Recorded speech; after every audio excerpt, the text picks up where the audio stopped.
Thank you, everyone, for coming to Laney College Theater for our mayoral candidate forum this evening. I have a few housekeeping announcements before we begin tonight's event. Masks must be worn at all times to protect our seniors and to protect each other. Please silence your cell phones or any device that makes noise. We are recording the event and will be posting the recording on the Center for Elders Independence YouTube channel as soon as it's available from the AV department. And because of this, we ask that you do not record the event yourself. We do have professional photographers on hand if you'd like to take photos with the candidates after the event. Restrooms are located on both sides of the theater. Men's is on your right. Ladies is on your left. There will be no intermission. We do apologize that the air conditioning is not working, but we do have a number of industrial fans for air circulation for your comfort.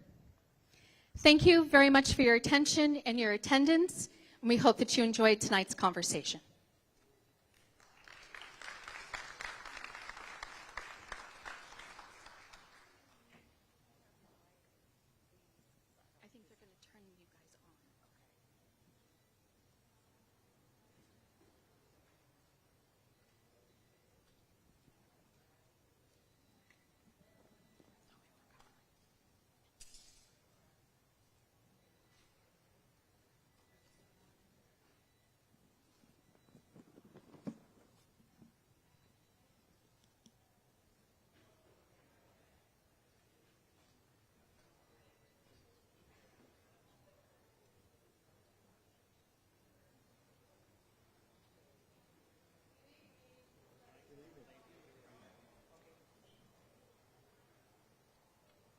Hello. Good evening, everybody. Thank you so much for coming out. We appreciate it. We are glad to have you here tonight. I am LaMonica Peters. I'm a news reporter with KTVU Fox 2, which is right here in Oakland. We are the only station in Oakland. And if you live in Oakland from the Bay Area, you know that we are really committed to telling the stories of the community that we serve and where we are located. Tonight, I will be moderating. Brian Watt from KQED will also be moderating. Let's give Brian a hand. Thank you so much, Brian. And tonight we'll also be joined by two other panelists. Raise your hand, Dr. Noha Obalata. She is the founder and CEO of Roots Community Healthcare, and Ms. Maddie Scott, who is on the Mayor's Commission on Aging.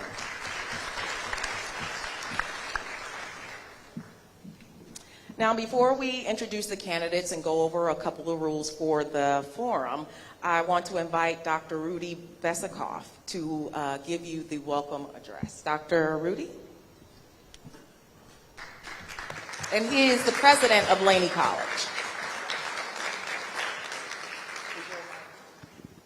Good evening, Oakland, and welcome to Laney College, where fall semester is free.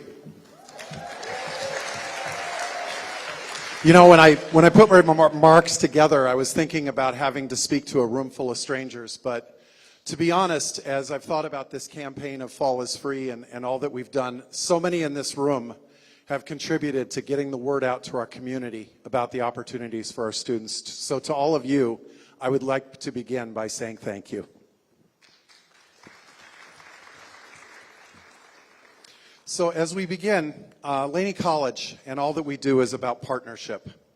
And it has been great in this process to bring on a new partner, the Center for Elders Independence.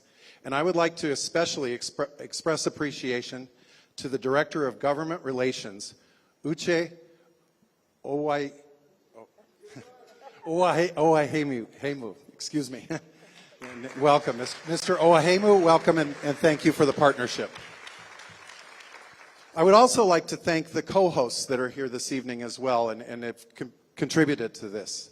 The Oakland Mayor's Commission on Aging, the Alameda Senior Services Coalition, the Lifelong Medical Center, Operation Dignity, the Oakland Post News Group, United Seniors of Oakland and Alameda County, and of course, KTVU and KQED.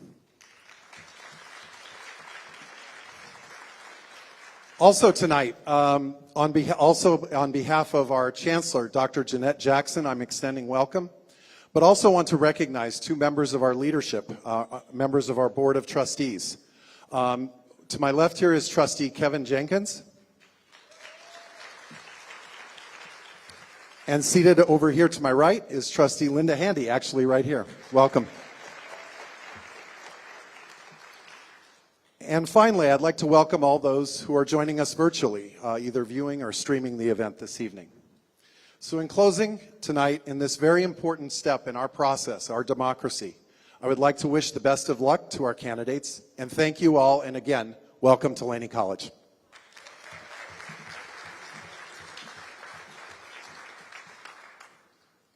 Thank you, Dr. Besikoff. Before we move on, I just want to say, seniors, I am so glad to see you guys out here, and I just want to let you know how good you look. I lost my father last year at 69 years old, and what I wouldn't do to be able to have him here sitting where you are, participating in your community. And I just want you to know that you are an important part of our society, and don't ever let anybody tell you that you're not. What you need matters, and that is why we are here tonight.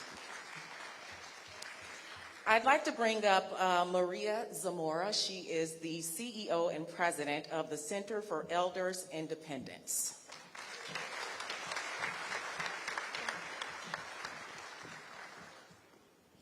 Thank you, LaMonica. Good evening and welcome, everyone. As was just mentioned, Maria Zamora, I'm the president and CEO for the Center for Elders Independence, or CEI. And we are celebrating 40 years of serving seniors and their families in Alameda and Contra Costa counties this year. It's a very exciting year for us.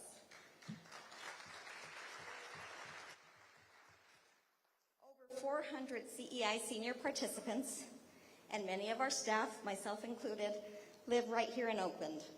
CEI was born in Oakland 40 years ago. We have 2 PACE centers and our headquarters here in Oakland. We are deeply rooted and committed to this community. We are very pleased to be working with the City of Oakland on the Age-Friendly Oakland effort that rolls up to the Master Plan on Aging. These are exciting times. Providing high-quality health care to our neighbors is rooted with educated voters who advocate for good policy and make informed voting decisions. That's why we're all here tonight. Who we elect in office matters, and elections matter. Like LaMonica, I just lost my father this last year at a young age of 91, and civic engagement was such an important part of who he was and what he infused in me from a very young age. Almost 30% of Oakland residents are seniors, and they are the most reliable voting bloc. We are here to discuss your concerns and our seniors' concerns tonight. CEI wants to be a resource, a thought partner, so together we can create policy to expand healthcare access to our growing senior population and make healthcare a reality for everyone. We need your support. We are proud to lead this process. We've built a dynamic coalition of partners that serve the Oakland community and beyond. So I'd like to now acknowledge each coalition partner here tonight. So if I could have a representative from the each organization stand and be acknowledged when I call that organization. Lifelong Medical. Do we have anyone from Lifelong Medical? They're outside on the tables. Let's give them a round of applause. The Mayor's Commission on Aging.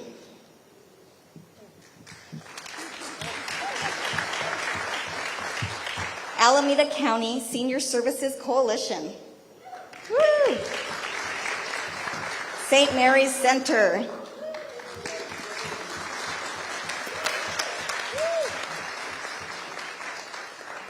Black Women Organize for Political Action.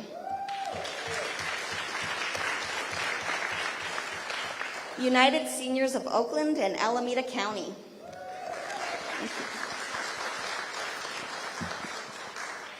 Oakland African American Chamber of Commerce.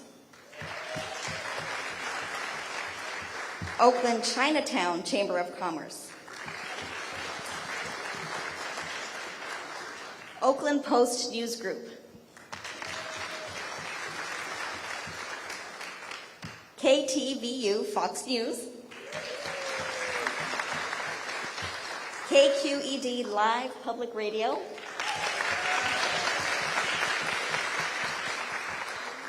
Peralta Colleges Foundation. Operation Dignity. Spur. The CEI Foundation. San Francisco Bay Area chapter of the National Black MBA Association. Roots Community Health Center. Xi Gamma Omega chapter of Alpha Kappa Alpha sorority. That was a mouthful. The Nigerian American Public Affairs Committee, California. Oakland Latino Chamber of Commerce. And last but certainly not least, Laney College for hosting this event.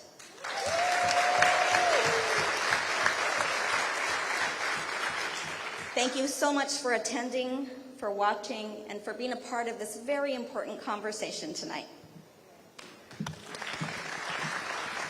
Thank you, Maria. Okay, so we are going to get started, what you guys have been waiting for. Brian is going to come up and he is going to introduce the candidates. They're going to come onto the stage and we're going to get started. Thank you. Hello, everybody. It's really nice to be in a room with a microphone and a lot of people. Usually I'm in a room with a microphone by myself. I want to read the rules before I introduce the candidates. It's a pretty straightforward set of rules, but it's important that we know before we get started what the rules are here. Candidates will only speak when a question is posed to them. Candidates cannot interrupt another speaker. You will be asked to leave the stage if behavior occurs more than one time. I think that means bad behavior against the rules. And I was just thinking that when I'm in the presence of seniors and my elders, I try to be on my best behavior. And I'm hoping that that's what happens here this evening. Also want you to know we're keeping time, and so when we give you the amount of time that you have to answer the question, we will be keeping that, and if you go over that, we will have to jump in order to keep this moving, because we have many candidates and many questions. So now let me introduce the candidates, and I am calling their names in the order that they appear on the ballot, and as their names appear on the ballot. Seneca Scott, please take the stage.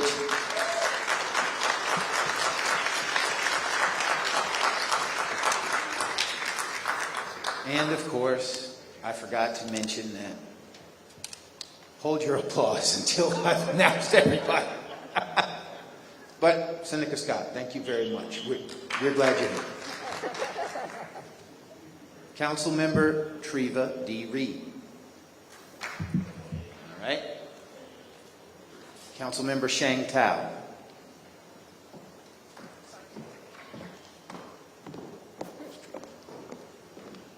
John Raymond. Gregory Hodge. Peter Y. Liu. Please. Hold your applause, please. Thank you. Councilmember Lauren Manuel Taylor.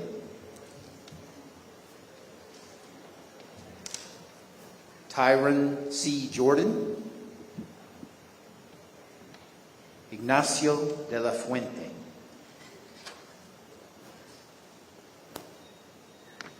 Elisa Victory Villanueva,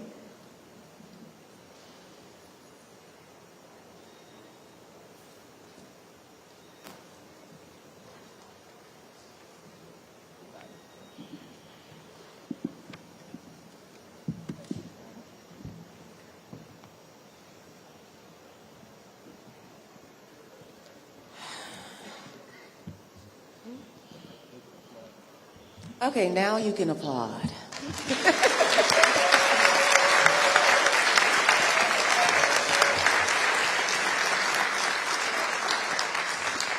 Thank you for your cooperation. Okay, so let's jump right into it. The first question I will be asking, and we will be asking each candidate this question, so we'll just go down the line. You can say your name at the beginning of your answer, and you'll have 1 minute to do that. We have someone keeping time, Amber, and when she's right there, when she says stop, you have to stop, okay? All right, so we view this candidates forum as a job interview. So I'd like for you to tell us about one area of needed improvement that will impact your ability to be an effective mayor and how you will overcome it. We will start and just go down the line. Ignacio? There's a mic right next to you. Yeah. Can you repeat the question? Yes.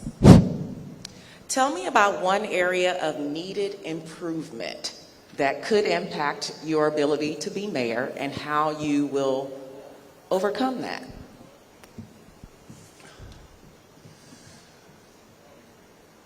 I think that, well, first, thank you very much for the time. I think the listening is probably one of the areas that I probably will need improvement. I was on the council for 20 plus years, and I managed to work with my colleagues and work with people in the city council, bring people together. So I think that there's always room for improvement, but I think that demonstrating that ability and the ability to get things done and move the city forward, I think is the area. 30 seconds. If you're done, that's fine. That's right. Thank you. Can you pass the... It's one area of needed improvement for ourselves or for the city?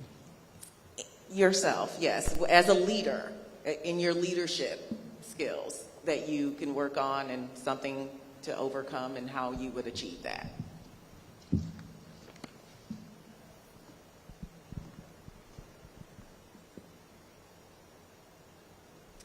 I think the area of opportunity for me as a leader is certainly balancing the demands. There are incredible demands before us. Not everything can be done at once. There are so many things that are pressing priorities from every part of our community. And certainly the opportunity for me is to do what I've had to do in corporate America, which is look at everything that is before you and decide how do you prioritize and how do you ensure that there's adequate funding to go with those priorities, and making sure that you also communicate effectively with those that are part of helping to deliver on those priorities. That, for me, I believe is going to be one of the major opportunities as mayor, is to balance those demands within the time that we have to get everything done and for people to be heard and seen, valued, and respected in the midst of it all. That's what I've done as a mother. That's what I've done as a caregiver. That's what I've done as a leader. And this opportunity is an incredible new area of influence to truly show up impacting a much larger segment of our community all over the town. Thanks, Drew. Hold your applause, please, until we're done. Thank you. Good evening. My name is Greg Hodge, and I'll be honored to serve as your next mayor. I'm here tonight because I think I bring a set of skills, experience, and temperament to what's needed in this moment. Leadership is a capacity to respond to the situation of the moment. So tonight, as we honor the Ohlone people on whose land we stand, all of our ancestors, the elders who are here, in my tradition, I would normally ask my elders for permission to continue, if that's okay. It's okay, thank you. So one area of improvement for me, I think, would be I am almost hopelessly optimistic. I believe that Oakland can be the city that we want it to become. I think that, you know, once you get into office, sometimes you forget that optimism. You begin to get cynical about things, and so that's one thing. And the second thing I would say is this. My children, my daughter in particular, said to me when I got ready to make this decision, she said, one thing you need to learn, Dad, is learn how to speak Spanish. So my Spanish is not great. So that would be one area that I'd want to improve. Thanks for the question. Thank you.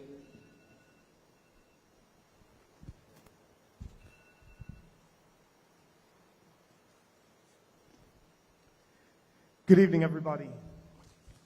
It is great to be here. Thank you for those who put on this event. A lot of times people question how I, as a biomedical engineer and a management consultant, came to become an elected representative in my hometown of Oakland, where I am 3 generations deep and deeply committed to this town through my intergenerational relationships. That is because of those who have given me a critical example, but that's also the root of what I would consider one of my areas of improvement. I focus on the details. As an engineer, I have consistently dug in deep and really wrestled with all of those details in order to make sure that we get the results that we need for our community. But as mayor, I will have to elevate, lift up, and rely on folks. And so the solution is surrounding myself with incredible people who can do the critical work and allow me to focus where I really need to as mayor. Thank you.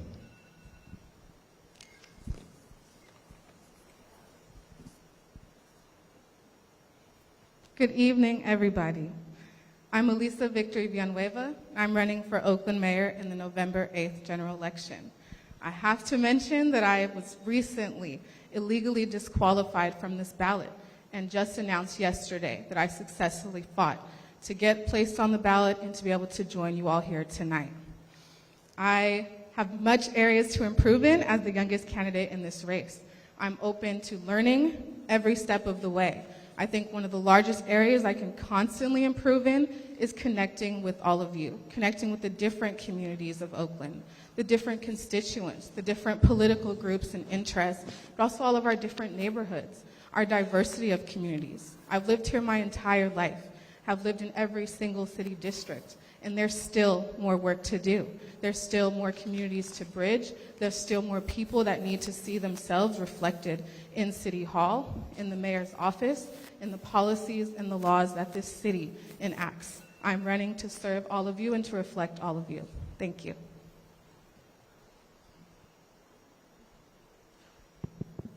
Testing. Please say your name before you get started. Absolutely. Good evening, everyone. I'm Council President Pro Tem Shang Tao, and I have the honor of representing you in District 4. I am running to be Oakland's next mayor because I do believe that our time is now, and that I am the effective, results-oriented leader that we need today. One of the things that I can improve on is connectivity. As representative for District 4, I've been able to implement tennis courts, pickleball, and so much more, and I want to be able to connect with you in the different communities all across our beautiful district, all across our beautiful city, and beyond, to ensure that we have all the access that we need for not just our seniors, but our youth and our families. And I'm so happy to be in space with you today. Did you show me time yet? Not yet. What was that? Oh, it's 15 seconds. Thank you. And so I'm happy to have the endorsement of Speaker Rendon and Assembly Member Mia Bonta, Attorney General Rob Bonta, and many more, because we need services. We need resources from outside, and I can bring that to our city of Oakland. Thank you.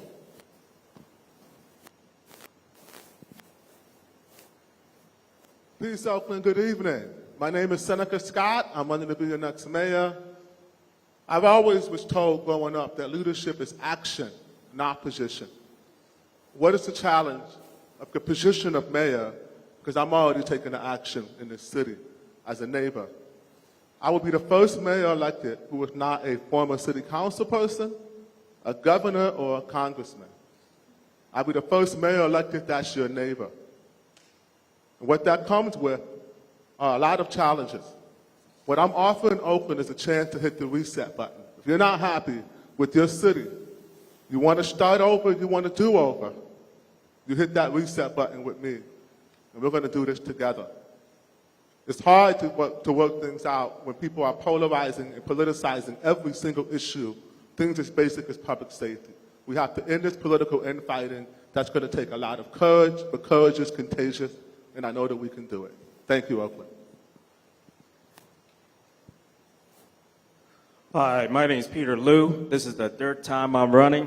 In 2014, I was running as a candidate, and nobody took me seriously. I ended up on Jimmy Kimmel's show, so I'm now a celebrity, and my ballot designation is an entertainer. My vision for this city is to have a lot of recreation. I would turn every sizable park into unique theme park experience for our children. Because my children, when I take them to park, it takes 40 minutes or so. So I want them to have entertainment in Oakland. I want a giant water slide at Lake Merritt with bounce houses, horsey rides around the lake. So this would provide jobs to the locals, and also it would give a lot of tourism numbers to Oakland to boost our revenue. So we could have money for the services that we really need for the police department, fire department, and whatnot. Thank you.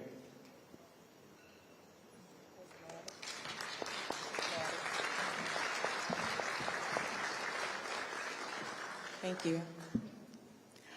About 30% of Oakland's residents are seniors.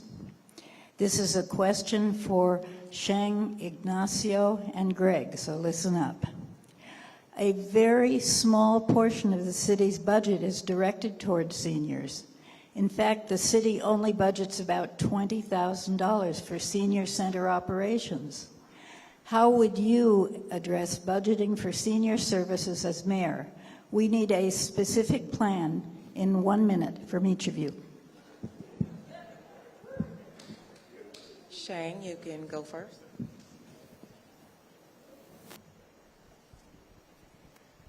Hello, Tessie.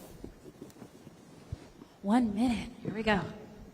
Thank you. I really appreciate the question. So as having 10 years of experience at City Hall, working as the City Hall staffer, all the way to chief of staff, now being a council member, I understand the bottlenecks. You're going to need a leader who has that experience, who understands the bottlenecks of implementation. This is an amazing job of being Oakland's next mayor. It is a job of execution, and that is who I am.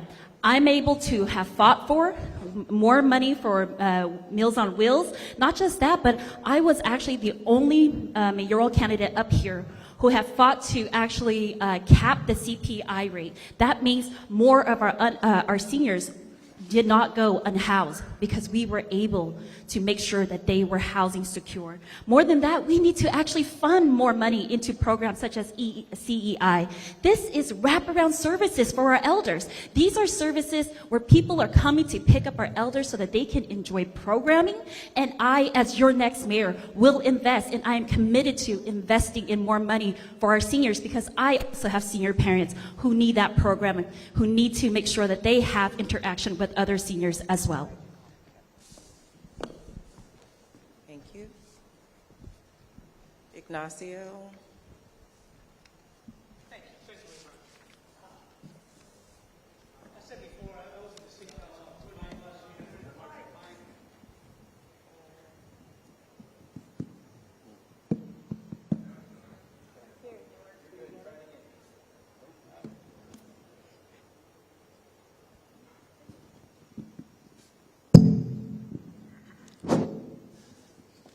I was city council for 20 plus years, and I see many of you that I know, and I have worked with you in the past. I absolutely believe, and if you look at my track record when I was in the city council, I always managed to, part of the budget was a permanent funding for seniors. I really believe that the people that paved the way for us, all of you in this room, that paved the way for us, they actually build for us to take care of not only a city, but the services that you've been working for many, many years. So if you look at my track record, I not only support those services, but I really believe that when I was a council member in District 5, I dedicated myself to build more affordable senior housing than almost any other council member in the district. And you can look at some of the buildings that we build, because I believe that we have to reward the people that actually build this thing for us. And safety is one of the biggest issues. You give your life, you build this Oakland for us, and now you should have the right to walk the streets and be safe, and that's one of the areas that I will definitely be in charge of. Thank you very much. Thank you for the question. 30% of our population, as you say, are seniors. Seniors are the fastest growing part of our population, both here in Oakland and nationally. I myself am about to be in the rank. I guess I'm in the ranks of a senior. I'm 62. I started receiving AARP magazines about 20 years ago. And so I think the issues of social isolation, the issues around technology access are two of the biggest issues that come up for seniors. And seniors make up a significant portion of our 5,000 unhoused folks. 60% of those folks look like me. They're African American. They are generally suffering from some of the lowest income levels. And so I think where dollars ought to go are specifically to our unhoused seniors, to people who are living in tents at this golden time of their lives, and they don't deserve it. They deserve much better. And in the same ways, I think that those seniors, and I agree with Ignacio on this one point, maybe not how to get there, but that safety is a critical issue. And as we work on these issues of safety and housing and the unhoused, our seniors ought to be front and center. Thanks.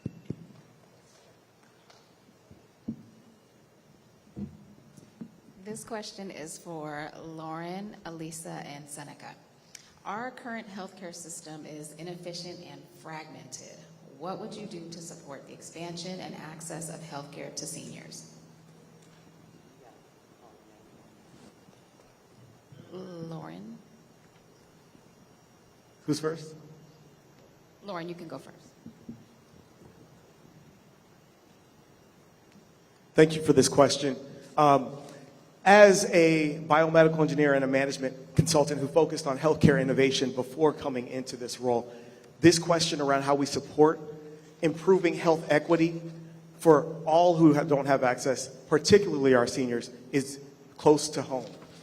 I am blessed to have my 92-year-old grandmother living with us here in Oakland, and it is her whom I center when thinking about how we can move forward. Now, the amazing thing is that when we see an emergency, we put down the bureaucracy and we figure out how to get it done. When we saw the COVID pandemic, we came together like we hadn't before to help address the needs across our community. We need to lean into the lessons that we've learned on how we can improve the partnership between the city, the county, the state, and the federal government to ensure that we move forward, ensuring that our seniors are receiving the adequate health care services affordably and equitably. Thank you. Elisa?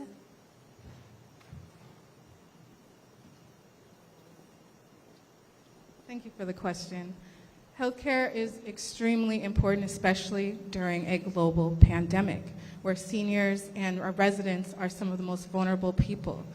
I have supported over the years a single-payer healthcare system and universal access to healthcare on the federal level. I've done this with the Democratic Party as an elected ADEM delegate for this assembly district. I've done that with my union as a union council and a union member, lobbying our state electeds. But Oakland is very unique. We're also home to some of our largest healthcare corporations, including Blue Shield of California and Kaiser. Those are partners that have already done a lot in philanthropy-wise that we can learn from. We also need to ensure that the county is putting in its work. Oakland is the county seat. Our county under state law is in charge of our public welfare, our public health.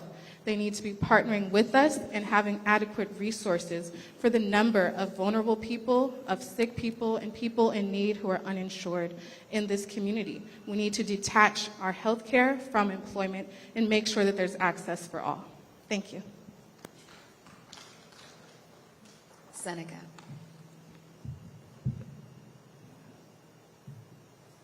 Let's open up City Hall first and foremost, right? City Hall's closed. How can we have a functional city to help elders when we aren't even open for business? That's a big problem. Second of all is COVID recovery and our escalating inflation. A cornerstone of health is nutrition. When food prices go up and you have a fixed income, you're making decisions between drugs and food. None of them are healthy decisions. We need to eliminate these decisions from our elders. We need a task force created by and run by our elders in our community to make sure that they're not left behind. We need to make sure that they're fed, that they're attended to. Our elders and our children are the bookends of our society. There's only one of the commandments that comes with the promise, and that's to take care of your parents, our parents collectively, so that we may all live long and prosperous as a city. Right now, we're not honoring that promise. We're neglecting our unhoused elders. We're neglecting our elders who are tucked away in their houses, scared to come out because they're immunocompromised during the pandemic. Thank you.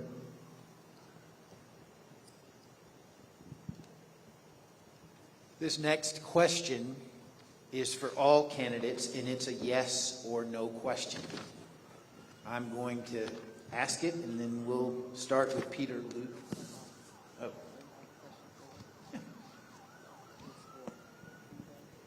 But all, I thought all of them had to answer. Okay, sorry, my bad. I thought all questions, everybody had to ask.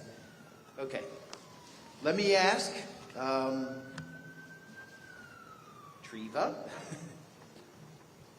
and Peter, Lou, and Elisa the following question. No, sorry, I messed up. Just be Treva and Peter because Tyron is not here. Right. All right. Sorry, I got a little crossed up there. Do you agree that we have a real affordable housing crisis in Oakland? Yes or no? Treva. Yes. No. Okay.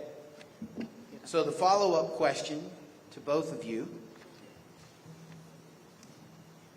In times of real crisis in our nation, the public sector and private sector have worked together. Name the private housing developers that you've worked with to address the housing crisis and the outcome. I'll start with Peter. Oh, I'm a wealthy landlord. I own commercial and residential real estate throughout California. Peter, can you stand up, please, and yes, center stage? affordable housing. You know, I teaches people to be helped to be multi-millionaires like me.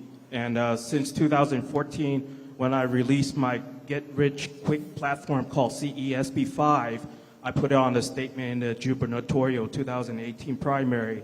I have since made a lot of people wealthy multimillionaires, and they could afford anywhere they want to live. And that's the kind of knowledge that I want to teach our citizens, how to be rich the legal way, so they won't have to resort to others. All right? So starting with middle school, I could teach all the kids in the city on how to be going to the correct path so they could end up as multimillionaires just like me. Treva Reed. What was the question, please? In times of real crisis in our nation, the public sector and private sector have worked together. Name the private housing developers that you have worked with to address the housing crisis and the outcome.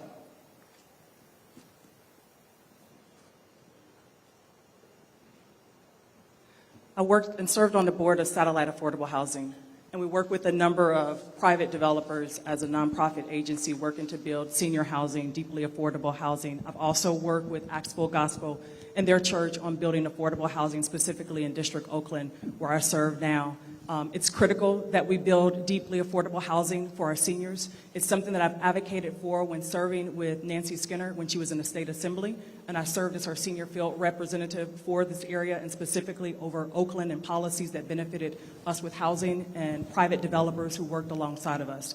We're working also with churches to develop more housing. There's an opportunity for us to build more houses, just like Genesis Worship Center that we've done in Oakland, working with private partnerships and private financing companies through churches, through satellite affordable housing, and through opportunities that we have now to build health and housing together with partners like La Clinica, healthcare provider at 95th and International. We're building over 700 units right now in East Oakland. It's not sufficient, but it's the start for us to deliver more, making sure that we get our seniors provided with the housing that they deserve. Thank you. This next question is for Shang, Ignacio, and Greg. UCSF University of California at San Francisco released a study just yesterday saying people in Oakland who experience homelessness for the first time after the age of 50 are 60% more likely to die. How would you approach helping people 50 years or older remain housed? Shane? Thank you so much for this question. So I am currently a legislator on the Oakland City Council right now. And so as a legislator, I am working on an enhanced infrastructure financing district for East Oakland, West Oakland, and a citywide as well. I have already put out for a feasibility study with other people's money. An organization paid for that. I am planting the seed so that when I am your next mayor, I could get started on the real work of building affordable housing, deeply affordable housing, and moderate rate housing. In regards to our seniors, I support and will continue to support and expand the city parcels and specifically designate them for affordable housing for our seniors. Right now, we are seeing that we are going with the pallet shelters for our seniors that we can build immediately, hundreds of them, and that is on Eads Avenue and in the Fruitvale as well. I am a strong supporter of that, and I want to expand it because I believe that our public land should be used for public good, and we must focus on our seniors because it is our seniors who are the most vulnerable. Thank you so much. Ignacio? Thank you very much. I said it a little while ago. I was on the city council for many, many years and represented District 5. And I can tell you that the proof is in the pudding. I think if you go out and check my record, we build more affordable housing units in Fruitvale than any other district in the city of Oakland. From Bougainvillea to the Transit Village, Alterheim, you name it.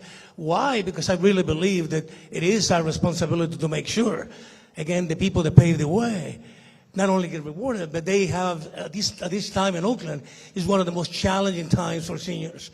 So I agree. I believe that we have to use the private sector with the public sector. We've got to leverage our resources in order to build affordable housing. That's what we had done before, and we're going to continue doing. I can promise you that we're going to continue doing exactly that. Make sure that every Oaklander, from seniors to youth, get the attention that they deserve. So thank you. Thank you. Thank you for the question. One of the experiences that I've had over this last 2 years with COVID was to work with an amazing group of folks, including one of our premier doctors from UCSF, as well as one of the doctors sitting on this panel. We put up vaccine pop-up sites. We made sure that seniors and people in community at Allen Temple and Truvine and other places got the services that they deserve. So the first part of this effort, and this was an effort where we raised about $1 million and we got it out to the community. The first piece is to stop homelessness before it starts. So prevention services for those seniors is going to be super important.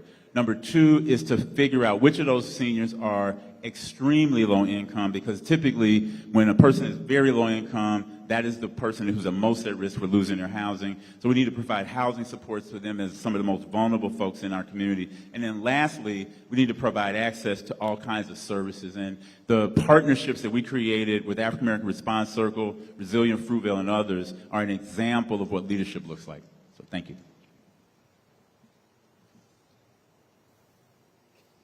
This question is for Lauren, Elisa, and Seneca. Seniors are one of the fastest growing demographics of unsheltered residents. What solutions would you provide that the current administration has not? Lauren?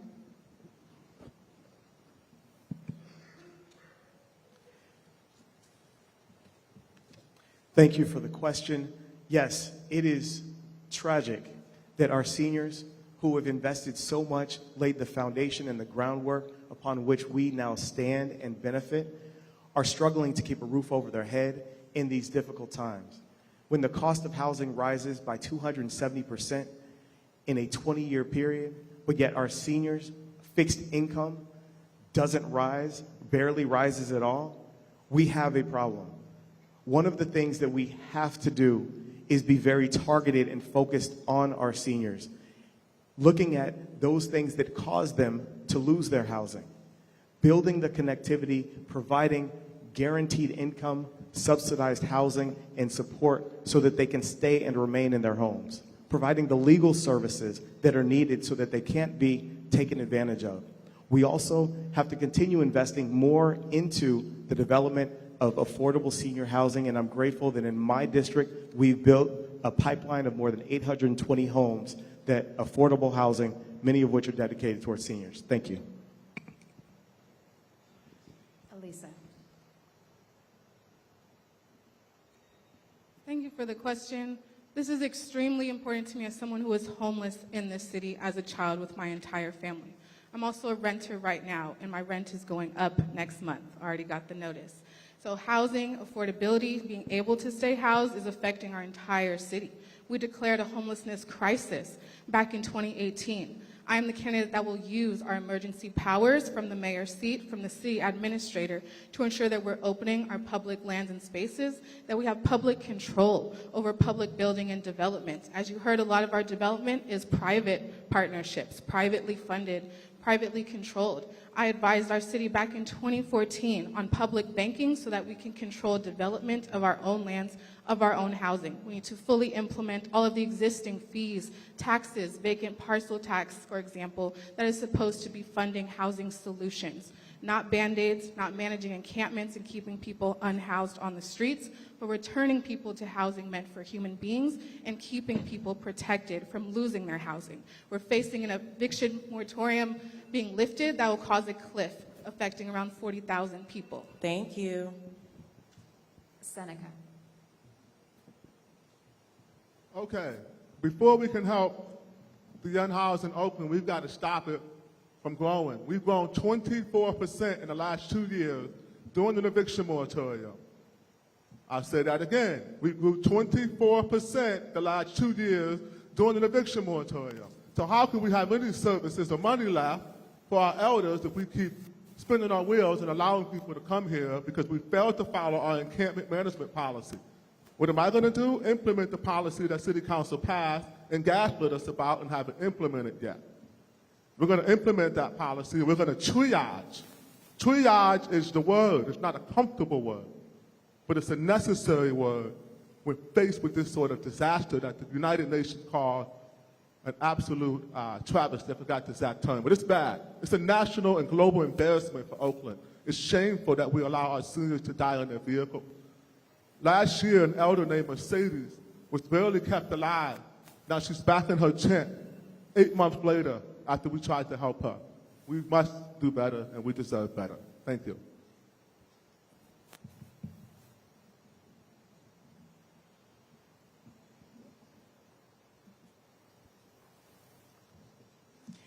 This question is for Treva and Peter. More than 70 people have been killed in Oakland this year alone, including a 60-year-old senior last week.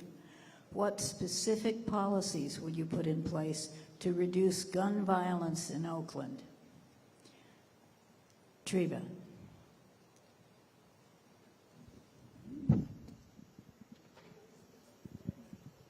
Thank you. Our seniors are terrorized. They are absolutely afraid for their life in our city. They're dying, they're feeling held hostage in their homes, and they've really had enough of being preyed upon in our community. I serve on the Public Safety Committee. I have a mother that I care for myself. I've been a primary caregiver for my own mother for well over a decade. And so wanting to see seniors thrive and safe in our city is a priority of mine. Making sure that we, one, create a community safe program for our seniors. Our seniors want to know that they can get out the house and walk safely with community safety officers on the street. I will increase our police academies to ensure that as we're facing these high rates of attrition, that we've got the beat officers, the foot patrol, the business corridor patrol that they are seeking so that they can go out of their house, that they can take the transit, that they can go across the Walgreens and not feel that they're going to get robbed or mugged or injured. I'll make sure that we invest in the surveillance cameras that we've already launched in East Oakland and throughout the city to make sure that that added area of enforcement is there.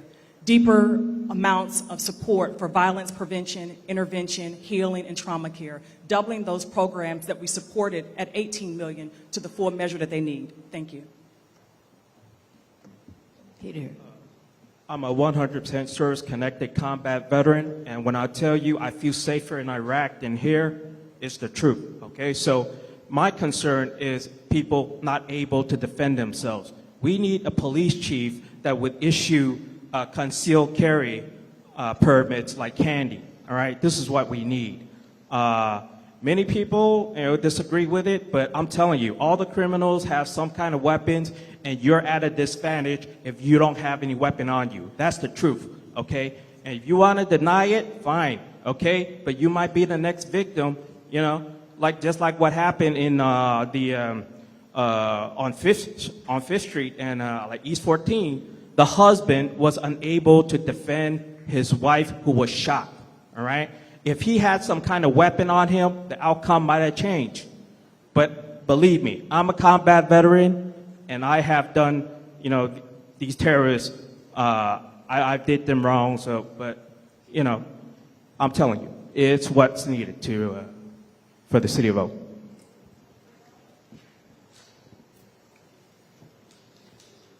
This next question is for all candidates. Each will have a minute to respond. As mayor, what would be your top 4 budget priorities and why? And we'll start here with Ignacio de la Fuente. Thank you. Absolutely, public safety, cleaning up the street, the basic services that you deserve and you pay taxes for. But more than anything, allocate resources based on priority. And the priority for us is to make you safe and provide you the ability to walk the streets and open your business and go to dinner with your family. That's what the priorities are. And the budget has got to reflect those priorities. No question about it that we're down to 600 and I believe 67 police officers. We need additional police officers. We need additional tools to fight crime. I can tell you that technology is one of the tools the other cities use to make cities safe, and I'm ready to do that. I'm ready to be an unpopular mayor because I think that to take care of business and take care of you and take care of citizens, you have to make some tough decisions, and those decisions are not easy. But budget is one of the issues that I think you need experience to manage the budget. We don't have unlimited resources, so we have to prioritize. I did it for many, many years, and I think I can do it again for you.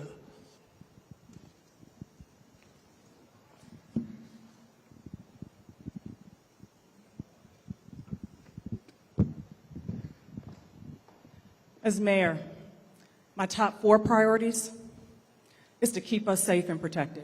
Our seniors, this is about our seniors. Our seniors deserve to feel safe and protected in their home, out in their community, and making sure that we invest more deeply. As mayor, I have the opportunity to craft a multi-billion-dollar budget that is a different role of influence to impact how we show up for our seniors versus a council member who negotiates to the tune of $50 million.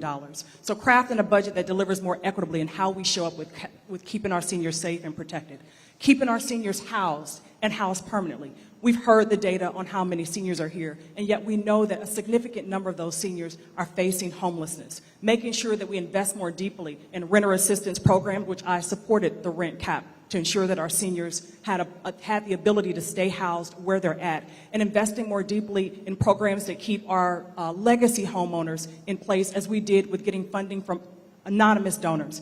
Keeping our community clean and beautiful. Our seniors deserve safe, healthy walking paths to get to and from throughout their day. And keeping our businesses open and our community working. Our seniors are still working, and they want to thrive, and they want to have business corridors that they can support. Wow, thank you for your question. 1 minute on the biggest priorities. Number 1, we have to reimagine safety because we keep us safe. Department of Violence Prevention has to be fully funded. We have to have the right sourcing of police officers in the right neighborhoods at the right times.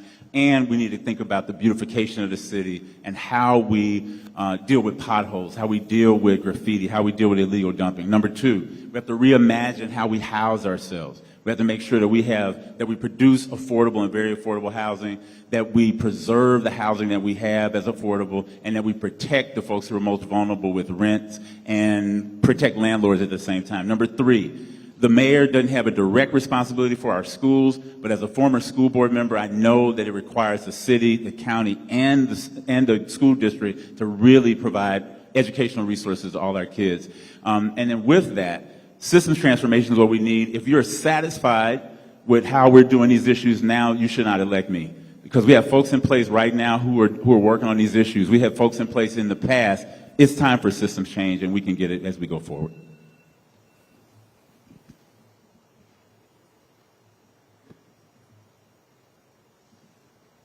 Thank you for the question. I think it's important that we answer with specifics, not just generalities and where we want to go and what are our priorities. So when it comes to public safety, there are two specific investments that I would make. First of all is investing in the technology and the staffing in our criminal investigations division. We have to demonstrate more than just a 30% solve rate for violent crimes. We have to double the solve rate, and so that requires adding civilian staff and sworn officers that can help to do that, and the technology necessary to extend their officers. We also have to, when it comes to cleaning our streets, I will prioritize investing as much as we need to make sure that our streets look clean, and you don't have to see the significant disparity when you move from Alameda into downtown Oakland, from San Leandro into East Oakland, or Emeryville into North Oakland. Also, we have to implement a performance management system within our city. That's a way of measuring how we're doing, putting a report card out there that everyone can see, and if we don't measure it, we're never going to be able to achieve it. We have to build the underlying infrastructure that is necessary to move forward. Thank you.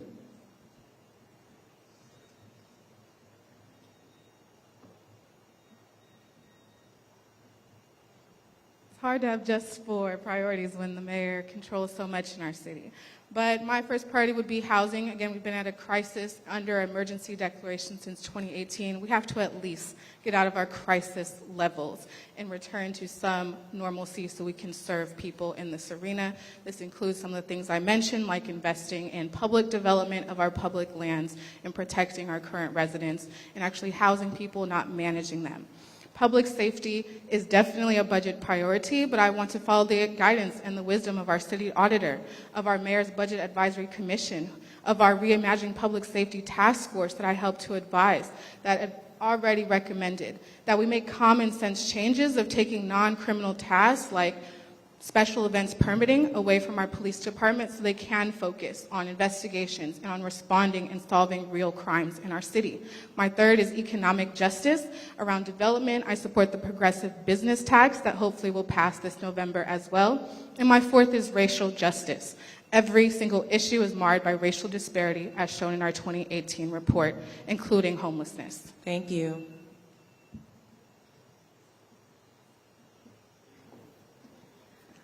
I really appreciate this question. My first priority would be public safety. I want to make sure that we continue to invest in our macro program. This is our mental health response program.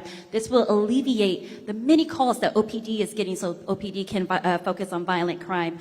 Also, I am the only mayoral candidate to actually invest $18 million. These are monies that have never been invested before by the city for violence prevention and violence interrupters. And I'm committed to doubling that as your next mayor. More on top of that, my mother, she is 5'9", a senior Asian woman, and I'm afraid that she would be attacked. So working with the DA to make sure that we have those hate crime enhancements for our seniors. Also, affordable housing, I spoke about EIFD earlier today already. I'm happy to be breaking ground for 197 affordable housing units in my district above 580 because I believe if you want to live above 580, you deserve to live above 580. And I started that work on day 1 because I have the experience and have shown the results. We are breaking ground the next 2 months. Also, illegal dumping and making sure that our students have pathways and access to paid internships and careers because that is how we keep ourselves safe. Thank you.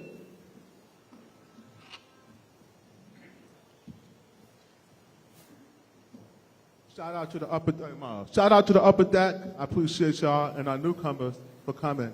Public safety, law and order. Right now, if you call 911, you're going to wait an average of 18 and a half minutes for them to pick up the phone. 20% of the time, they don't pick up at all. You want to know why that happened? In our mid-cycle budget, somebody cut the 911 dispatcher. 48 of them. We need them back. That was wrong. Lives were lost because of that decision. Accountability is the #1 priority for our budget. We need a controller. We need to prioritize hiring more police officers. We need to fill the potholes, illegal dumping, confiscating vehicles for people who dump here. Third priority is Department of Agriculture. Fourth priority is making sure that we go into our COVID recovery for our businesses and we leave money for our business improvement district and expand on that program to make sure that we can keep our businesses afloat. They're failing right now. Thank you. Sorry. My first priority doesn't even need a budget. I'm going to just teach people how to be making like $30,000 a month on their first month, and they'll be making big money by the time I'm done through with the term, okay? So this would fix a lot of problems, because when you teach people to make money the legal way, they would certainly won't have to go out, you know, mug people for a few $100s or so. So I think it's very important for them to know it. Like I did, I was poor once. I came back from the military, there was no jobs for me, so I have to start my own businesses. And now that I'm successful, I'm applying this knowledge to the rest of the people so they would know how to do it the right way. My second very concern for the budget is giant water slide at the lake and entertainment and rest of the parks. Thanks, that's it. Thank you. Ms. Mary.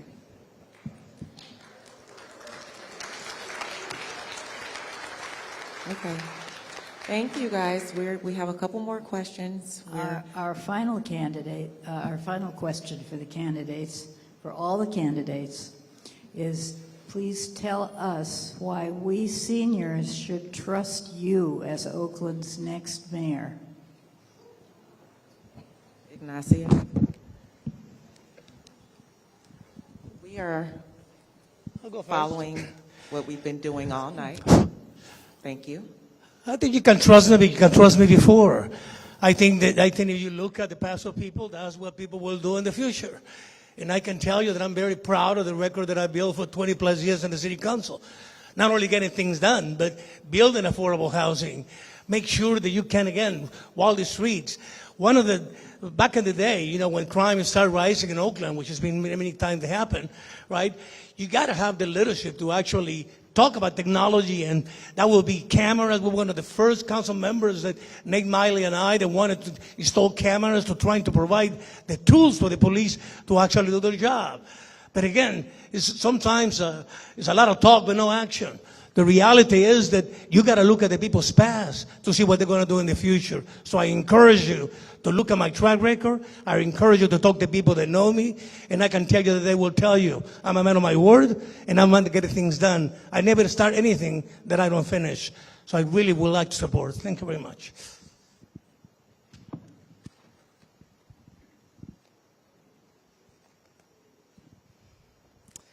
My commitment to serving our seniors started at home. It started early on when I was a little girl growing up with my great-grandma, Emma Mae Reed, and it continued with my best grandfriend, Valeria Reed, as I was the oldest born granddaughter of 130 cousins within her grandchildren line. And so I was raised to take care of seniors, which is why I'm my mom's primary caregiver. I've been her primary caregiver since I was in my late 30s, learning to lead, learning to serve, learning to show up with and for community every day with action, with accountability, and results. I have served seniors and proud to share that I got an A from the United Seniors of Alameda County with how I've worked with them to address the deteriorating quality of life that they are facing, showing up with them on the issues of housing and public safety, showing up with them to deliver and demand more equity in our budget and more legislative action from our state, from our federal partners, and accountability even from our city council members with how we show up in delivering for them, and making sure that we even have staff resource to serve them from our own department where we have one. Thank you. Thank you. Wow, thank you for the question. Thank you for this evening. Trust should be earned. You should trust people based on their experiences. You should trust people based on how they look you in the eye and tell you the truth as much as possible. I wish my neighbor Sarah Tramble were here. She lived to be 100 years old, and we used to have conversations over the back fence, and Ms. Tramble trusted me to handle legal matters for her. She trusted me to take care of her grandson once she passed away. You should trust me because I've been a consensus builder in this community, working on a lot of issues around young people. You should trust me because I've been a minister in this community where I've officiated weddings and officiated homegoing celebrations. You should trust me because I've been a community lawyer. You should trust me because I've been a policy advocate and I served on the school board at a very difficult time. All of us who live in Oakland, work here, live here because we love it here. I would hope that I would earn your vote based on my record, based on my skills, and based on my mutual love. What I know is true, that you love Oakland as much as I do. Thanks.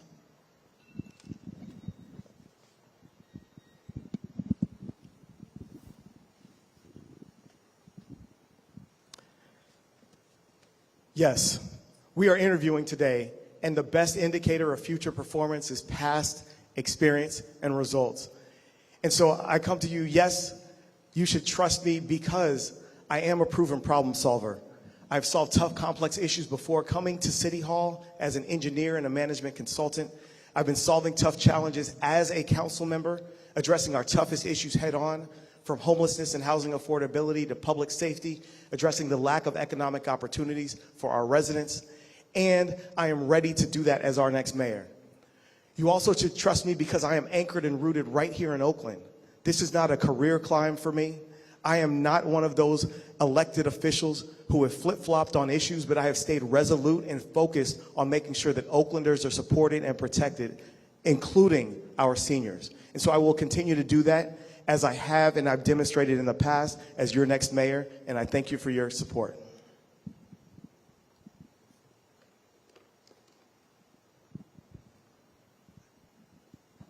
It's been great talking with you all. Please learn more about me at victoryforoakland.com. You all can trust me because I'm a product of the city. I'm a daughter of Oakland, and I was raised by all of you.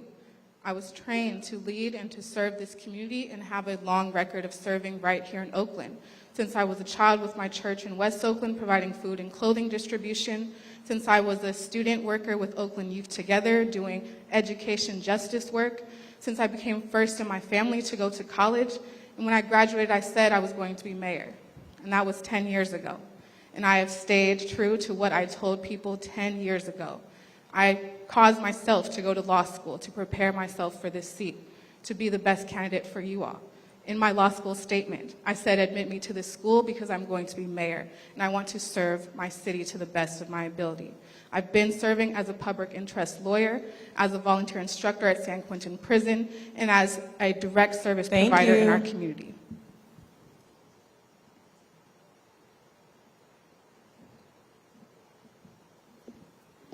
I very much appreciate this question. It's about effectiveness and results. And yes, do your own research and look into all of our track records. It is about who can start on day one. We are sick and tired of what Oakland could be. Sick and tired of just the words. It's about implementation. It's about bringing people together. And I have all of that in my track record. I've been able to bring big businesses, small businesses, and labor unions together so that we can form one progressive tax structure. That was historic. I was able to bring together not only violence prevention funding, but also fund police academies as well. I'm the only mayoral candidate to have invested in violence prevention and then also invest in police academies and then also create the incentives so that we can keep our officers here in Oakland because we know that saves us more money. Also, I am proud to be a daughter of refugees, a domestic violence survivor, and a single mom. I was also Merritt College's valedictorian, right? So this is the Peralta Colleges. And also, I am proudly endorsed by the California Nurse Association and Oakland Firefighters and Sierra Club. And all of these people have endorsed my campaign because they know that they can trust me to represent Oakland. Thank you.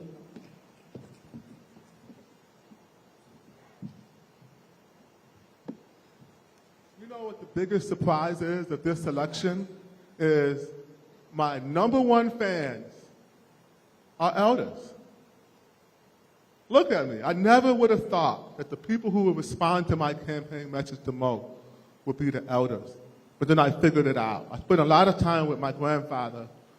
My grandfather is the uncle of Coretta Scott King. We have a strong legacy of civil rights. She's my first cousin. And I'm deaf. I have a speech impediment, you may tell. So me and my grandfather would shout at each other And I learned to take the patience to listen to my elders. And I learned the wisdom that they had would carry me far in life. What do I have to offer you? Someone who listens to you, someone who reveres you and honors you, cherishes your experiences, someone who needs you to guide me through this very difficult job that we're going to have as your next mayor of Oakland. Thank you.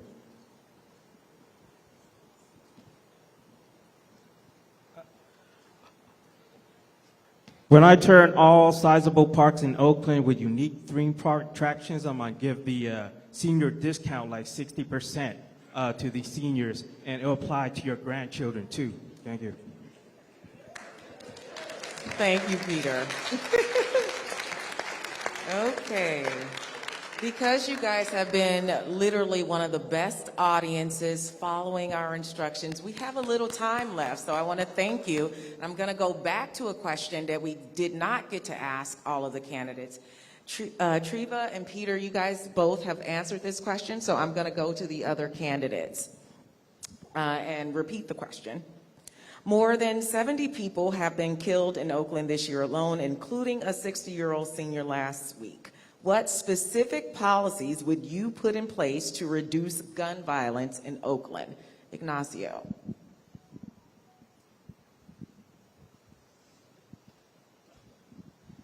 Thank you. First, are we talking about priorities? We're talking about definitely Oakland is in a need for additional police officers. That was first priority, hire police officers. Second priority is really set the tone. I think the mayor of the city has to set the tone. That is not acceptable that your cars get breaking. It's not acceptable every single day that you have to be so careful that you cannot enjoy the city, you cannot do anything. So I can tell you the priority, not only because I care, but it's the fact that we have to enforce the laws that we have. We have ordinances, we have legislation, we have the ability to impact what we do. But no, the message from the mayors have to be, Oakland is not the place for you to come and do the things that you do, that you don't do any place else. And that's what we have created. I think that Oakland people believe that they can come to Oakland to do what they don't do anywhere else. Enough is enough. We cannot continue replacing our windows. We cannot continue not able to out on the street. I'm going to concentrate on that, and I can tell you that we will make a difference. I'm running because I know that it's possible, and I'm running because I care, and I will make it happen. Thank you. Greg? Yes. I think that the number one thing that Oakland needs right now is a sense of hope. Many of us are feeling despair because of the current situation, the current way that our city is being governed is unacceptable to most of us. We have to make sure that the Department of Violence Prevention is really financed in the same way that we finance our police department. So I would propose that we make sure $50 million goes into that work. I happen to be part of a team that created the Richmond Office of Neighborhood Safety, and in 5 years, we saw homicides drop by 70%. Oakland has not implemented that model in quite the same way. We need to make sure that we have police officers who are focused on the most serious situations, the clearance rate, being able to solve murders, being able to have them not be involved in those non-emergency situations. And third, we need to beautify our city. We need to make sure that our young people and our elders find this the most attractive place to live, because we know that Oakland is the best city on the planet. Thanks.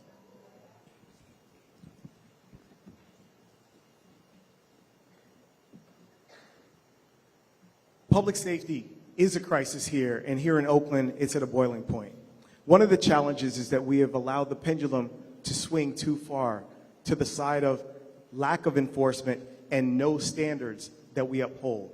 So I agree with Ignacio that we have to demonstrate that we have an ability to enforce the laws and not let folks take advantage of and put Oaklanders in harm's way. But we cannot let the pendulum swing all the way back to where we are not continuing to progress towards realizing the equitable and just public safety system that we want, we deserve, and we know we need to aspire to.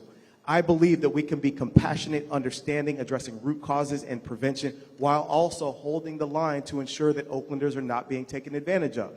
And I, as mayor, will ensure that we strike that right balance to ensure that we protect residents and build toward that more perfect state that we want to create. And if you want to learn more, you can look at the Stand Tall call to action that I issued in November of last year and Thank still you. are focused on. Thank you.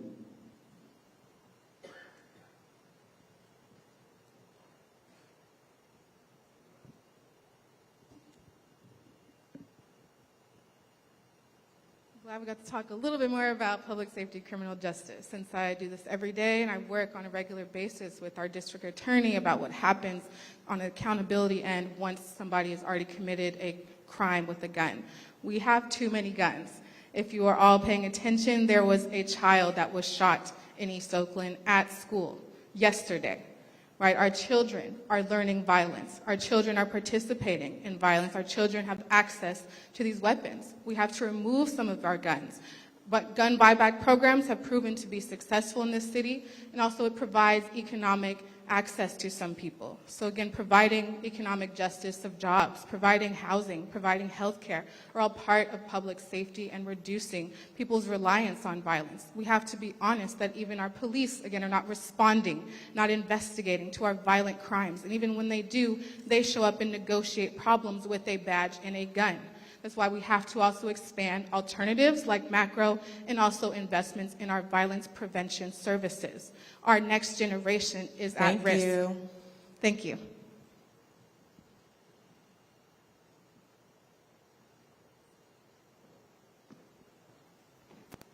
In regards to public safety, I've already talked a little bit about where I come from in regards to that, but we need to reinstate our traffic enforcement. We are seeing that many pedestrians and bicyclists are being hurt. And so while we are redesigning how our streets are operated, we need to make sure that our pedestrians and our bicyclists are safe.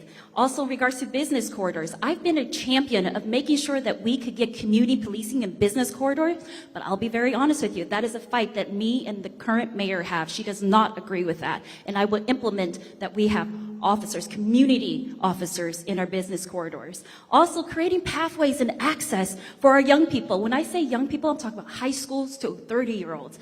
We need to ensure that they have paid internships year-round, put money in people's pocket, and not just that, but expedite them into city jobs if that is what they want to do.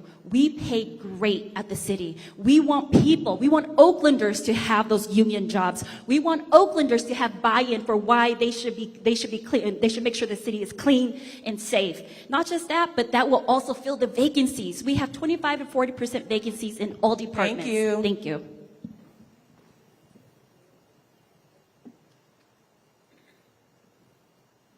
The average length of time a burned out vehicle like Ukraine sits on the streets of Oakland is 90 days.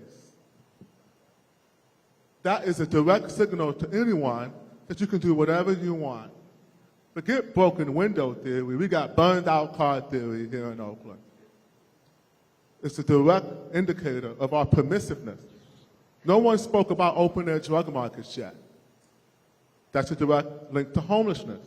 Our open air drug market, most of our homeless encampments that are causing the biggest issues are open air drug market. So we need 900 police officers right now, urgently. We need 4 police academies. We need 911 dispatchers back to work. But how are you going to do that when no one wants to come here? Because we can't even come to an agreement of fact with our elected that crime is up. It's embarrassing. Okay? Crime's up. We need to bring it down. We need to take it serious. We need to stop the performative altruism that's pervasive in City Hall. Thank you. Thank you. Hold your applause, please. Thank you. We have one final question, and this is for all of the candidates. Again, we will start with Ignacio and move down. Would you support the creation of an affordable housing trust fund, and how would you fund it?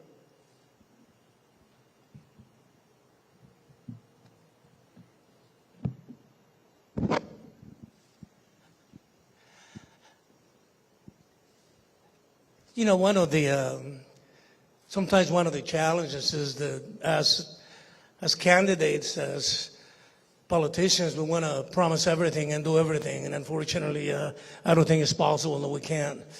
My priorities, I stated, my priorities is make sure that the city is safe, because I think without that, It's no investment, nothing that can really help us actually fulfill our responsibilities. I all will support it. Like I said, I think Oakland should be proud of the fact that as a city, with the largest city in Alameda County, that we have built more affordable housing than all the rest of the cities put together in the last 20 years. But it has to be balanced. We have to bring private investment, we have to bring market rate housing in order to build affordable. So yes, using and leveraging our resources and working with the private sector, create a fund, yes. We already have, I think, resources that have been used for that. But I believe that the only way is to leverage our resources, use private investment in order to do that. Thank you.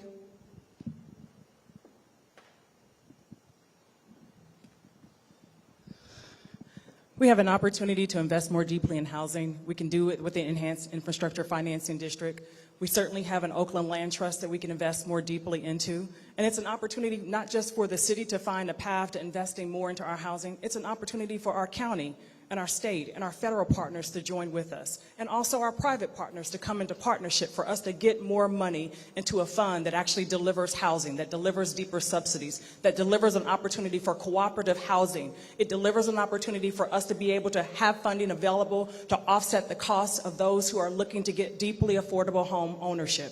I had my first home. It was an affordable home ownership. It provided an opportunity through PMI, through tax abatements. So there are a number of state credits that we can dig more deeply into, along with private partnerships and the Enhanced Infrastructure Financing District, to take advantage of the tax revenue that can be created in that district to pour back in to fund our housing needs. Wow, thank you again for the question. I think that there are some things that I do agree with from my colleagues who are sitting here tonight. One is that we need to produce more affordable and very affordable housing, and I think one of the ways we get to that is to use the current mechanisms that we have, the Oakland Land Trust being one. Number two, I think we need to do something akin to what San Francisco has done, where there is something called Community Option to Purchase Act. It allows community-based developers and community-based land trusts to buy property, to then have a right of first refusal, and then provide that property for sale at market to residents, to people who would like to buy that property. The third piece is it's a regional issue. The only way we solve our housing problem is by working with the county, with the state, and actually it's a federal problem. The Bar High effort around the Black Hat Fund would create $500 million for first-time home buyers. It would allow black-led developers to do the work. And the last thing I'm going to say is that you should trust me because I have managed my time well tonight. All right, that's it.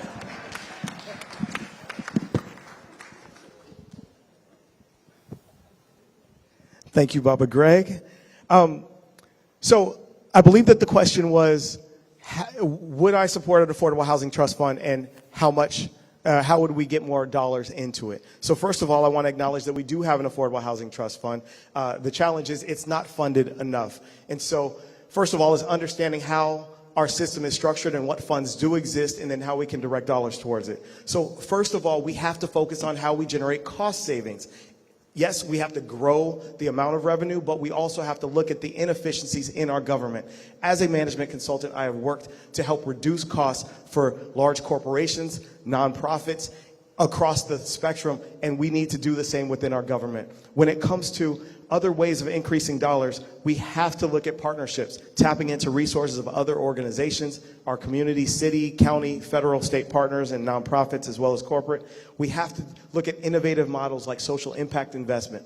Yes, enhanced infrastructure financing is a promising tool. I'm glad to have expanded SB 293 to ensure that it not only includes the Howard Terminal, but other projects across the city as well.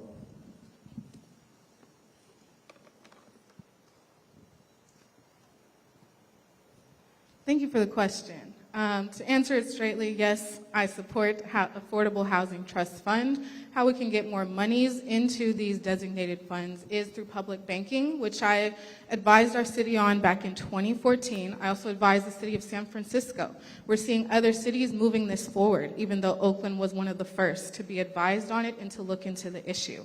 Our state legislation has moved forward to allow it to operate, and we even have Public Bank East Bay, which is a nonprofit that has been organizing and is currently doing a feasibility study with Alameda County. Again, I've helped to author the initial research on this mechanism that helps to replace our redevelopment agencies that were outlawed at the state level, to allow us to have control over our public funds, public development, and public investments.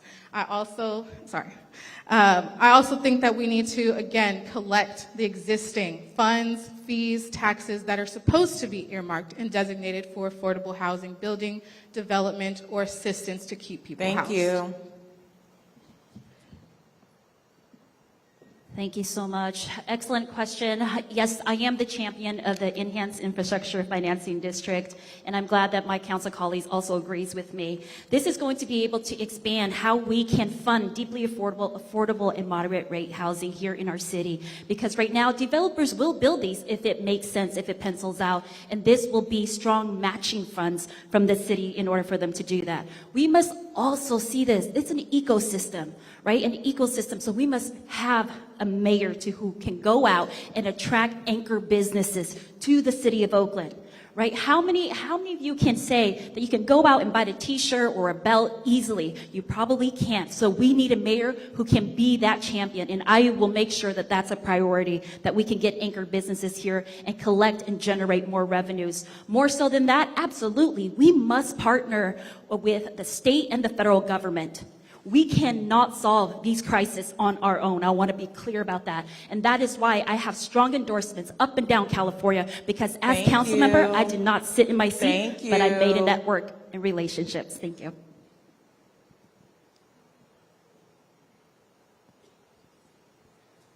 What is affordable housing? Can anyone here even tell me? I say accessible housing because language matters. Homeless people need to access housing. They ain't going to be able to afford anything anytime soon. We need to build more housing. Stop blocking new development with building and trade extortion or mindless SEPA violation, for those of you who play inside baseball. We need to build on all levels, accessible, market rate, everything. We need to make sure that people can afford to live in these houses. But guess what? With a city that's not open for business, that still have an eviction moratorium, good luck getting any private investors to come here. Ain't no money coming to Oakland right now. This is hopium I hear up here. It's like somebody's smoking something. What money? From where? There's no such thing as a free lunch. Money comes from taxpayers. We're chasing them out of town right now. Hold your applause, please. Thank you. Where their houses is $700,000 or $400,000, I buy it in cash. And that's what I'm going to teach people to do. That they know that everything in America is affordable to them if they know how to work smart the right way using my platform, CESP5. Thank you. Thank you. Can we give all of our candidates a round of applause? You guys, thank you so much.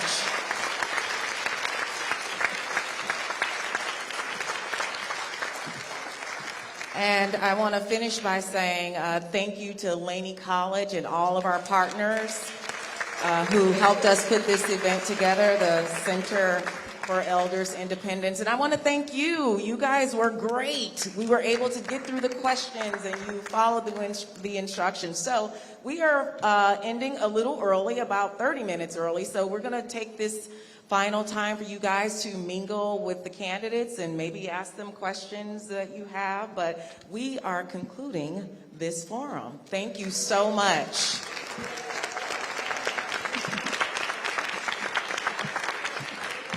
Thank you. Thank you. It's a pleasure to meet you. Thank you so much. I'm pretty sure. Oh, got me. Hello. Hi, nice to meet you. Thank you. Oh, thank you. Good to see you in person. Every now and then